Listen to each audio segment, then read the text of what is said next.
और जैसे कि मैंने पिछले इंटरव्यू में भी कहा था कि मैं लोकेशन नहीं बता सकता कि मैं कहाँ पे हम लोग शूट कर रहे हैं, क्या कर रहे हैं। दीपक भैया से जानना चाहेंगे कि एकदम सा ब्रेक लगा हुआ है, लगातार गाने आ रहे थे, इतना ब्रेक काहे लग गया? और लगा भी है तो क्या कुछ बड़ा होने वाला है? किस लिए ब्रेक लगा है? नहीं नहीं, ब्रेक नहीं लगा है। एक्चुअली क्या है ना, बीच में काफी थोड़ा सा बिजी शेड्यूल हो गया था। पवन जी का कुछ फिल्में थी जिसका डब वगैरह हम्म, करना था। तो हम लोग मतलब 5-6 दिन, और नायक फिल्म का गाना आया था, उसको 5-6 दिन का गैप भी हम लोग अब सोच लें कि हर गाने के पीछे 5-6 दिन का गैप करेंगे। बिल्कुल। इस वजह से अब फिर हम लोग एक बार स्टार्ट होंगे। 9 तारीख से स्टार्ट हो रहा है, फिर कंटिन्यू गाने आएंगे। हम्म। कहीं कोई ब्रेक नहीं होगा। क्या बात है। भोजपुरी को लेकर चर्चा करेंगे। अब भोजपुरी इंडस्ट्री में बड़ा बवाल छिड़ा हुआ है।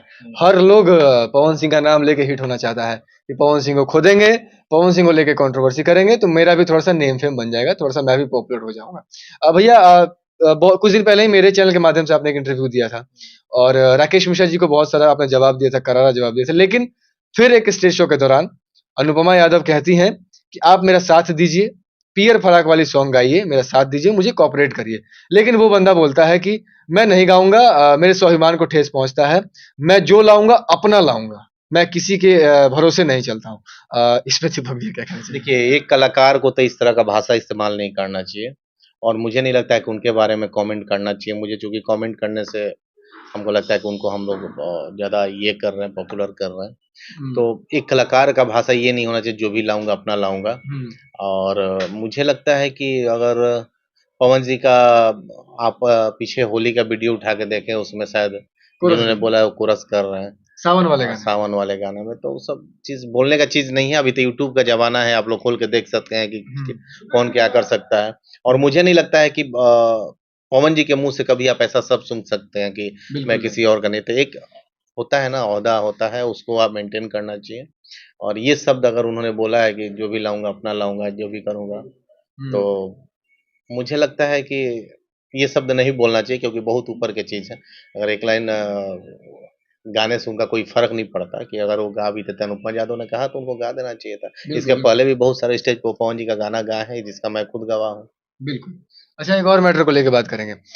लगातार दीपक जी से जब पूछा जाता है खेसारी लाल यादव जी के बारे में, तो दीपक जी बोलते हैं कि वो पवन जी के छोटे भाई हैं। बिल्कुल। लेकिन मैं आपसे ये पूछना चाहूंगा कि ये सम्मान कब तक, कि कब तक नहीं, पवन जी की टीम उनको सम्मान देगा और वो आके पवन जी की इज्जत पे बार बार खोदेंगे, उनको उंगली करेंगे, कब तक ऐसा चलेगा? देखिए, हम लोग का गार्जियन ने जो सिखाया है कि सम्मान दीजिए, लोगों को सम्मान करना चाहिए। हम्म। और जब पेड़ में फल लग जाता है तो वो झुक जाता है, और पवन जी में इतना फल लग गया है कि वो बहुत ज़्यादा झुक गए हैं। अब जिसको जो बोलना है बोले, लेकिन वो हमेशा भाई हैं और भाई ही रहेंगे। अगर उनको लगता है कि उनके बोलने से अब वो फ़र्क पड़ेगा, तो शायद अब कोई फ़र्क नहीं पड़ने वाला है। कल भी एक वीडियो मैंने देखा स्टेज शो का, जिसमें वो आलाप लगा रहे थे, बहुत ऊंचा ऊंचा आलाप लगा रहे थे भैया। और आलाप लगाने के बाद, आलाप लगाने तक तो ठीक था, कोई रिएक्ट मैंने नहीं किया, लेकिन आलाप लगाने के बाद उन्होंने एक लाइन बोला, एक सेंटेंस बोला कि ये आलाप उनका मौसा के हका, लोग आलाप के बात करता था, ये अलापवा उनका मौसा के हा, यानी डायरेक्टली किसी के मौसा को, किसी के फैमिली को टारगेट करना। वो करे तो ठीक है, अगर कोई और कर दे तो 30-40 लाख देकर खानदान लपेटवाने लगते हैं। दीपक भी, आप क्या कहना चाहेंगे? देखिए, ये हम उन पे टिप्पणी नहीं करेंगे। ये हम भोजपुरी का दुर्भाग्य समझेंगे कि इस तरह के शब्द यूज़ करने वाले को पब्लिक इतना प्यार करती है, या पब्लिक के बीच में वो रहता है और पब्लिक सुनती है।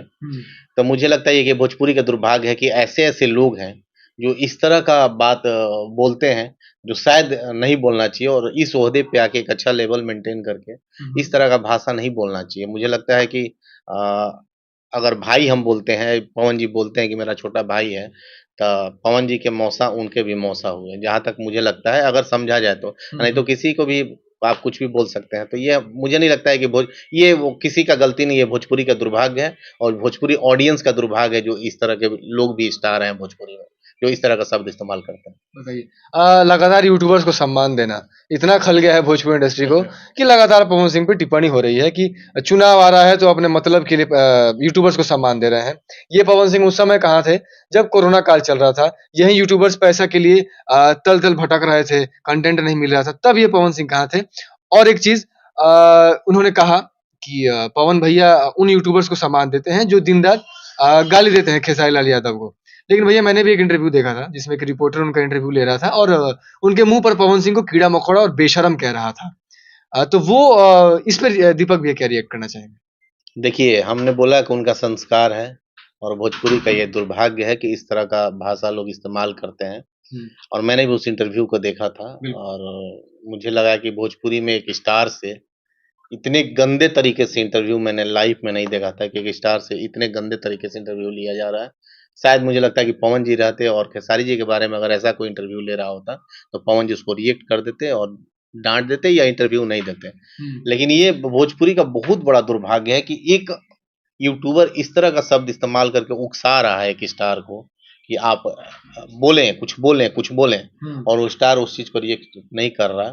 तब मुझे लगता है कि बहुत जल्दी भोजपुरी गर्त में जाने वाला है और जब तक इससे सुधार नहीं होगा, इससे लोग अपने आप को चेंज नहीं करेंगे, एक दूसरे पे कमेंट नहीं करेंगे, एक दूसरे का सपोर्ट करना नहीं शुरू करेंगे, तो भोजपुरी बहुत जल्दी देखिए फ़िल्म का स्थिति तो देख ही रहे हैं क्या हो गया। तो वैसे ही गाने का भी स्थिति होगा और धीरे-धीरे लोग भोजपुरी से नफ़रत करने लगेंगे और मुझे लगता है कि इस तरह का भाषा और इस तरह का शब्द इस्तेमाल नहीं करना चाहिए कि आप ये हैं, मौसा हैं, फूफा हैं।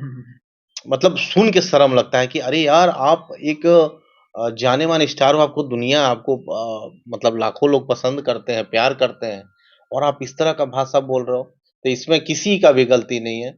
ये भोजपुरी का दुर्भाग्य है और भगवान का क्या बोलें, भगवान का भी एक इसको आशीर्वाद नहीं बोलेंगे कि इस तरह के लोग स्टार हो गए हैं, जो इतने गंदे तरीके से इतने उसी को बोल कर के लोग स्टार बनते हैं।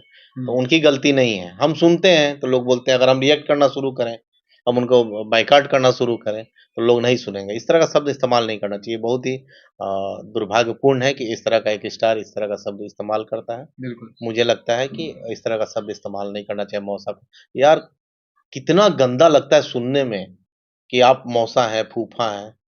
ये साला मतलब हमको नहीं समझ में आता। अगर इस तरह का मुझे नहीं लगता कि पवन जी के मुँह से आप लोगों ने कभी ऐसा सुना होगा और ना सुनेंगे क्योंकि ये एक आप कभी भी पवन जी के मुँह से इस तरह का वर्ड नहीं सुन सकते क्योंकि उन्होंने सम्मान देना सीखा है और सम्मान करना जानते हैं, तो कभी भी इस तरह का बात नहीं सुनेंगे।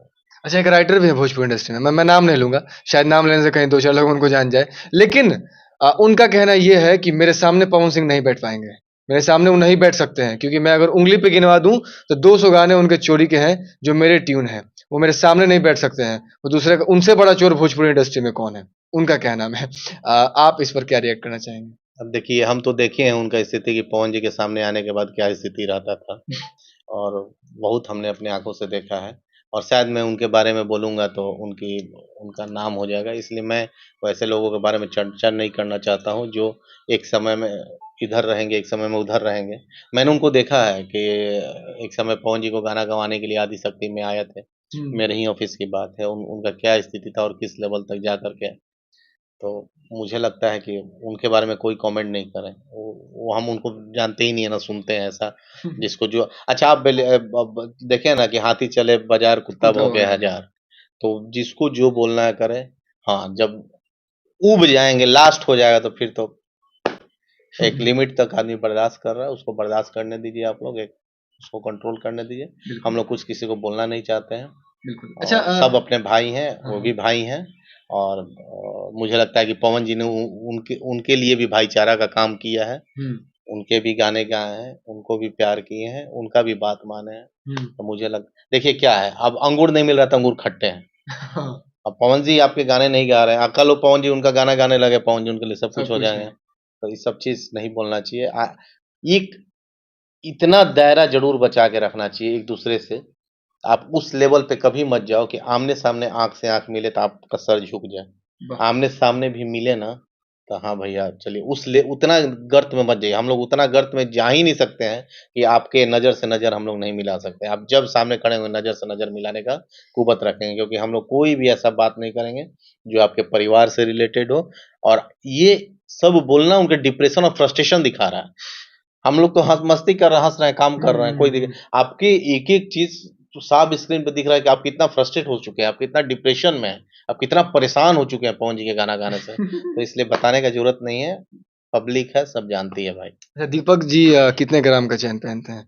अगला तो बता रहा था कि मैं 70 ग्राम का पहनता हूँ, तो मैं इतना ग्राम का पहनता हूँ। आप तो कभी शो ऑफ करते नहीं दिखते। देखिए हम बताते हैं कभी भी जिस जो दिखाता है ना समझिए कि वो दिखने वाला नहीं है, ठीक है? आप किसी चीज़ को दिखाइए नहीं और मैं क्या पहनता हूँ, मैं क्या हूँ, अगर मैं बताऊंगा तब लोग जानेंगे, तो ये भी मेरा दुर्भाग्य है।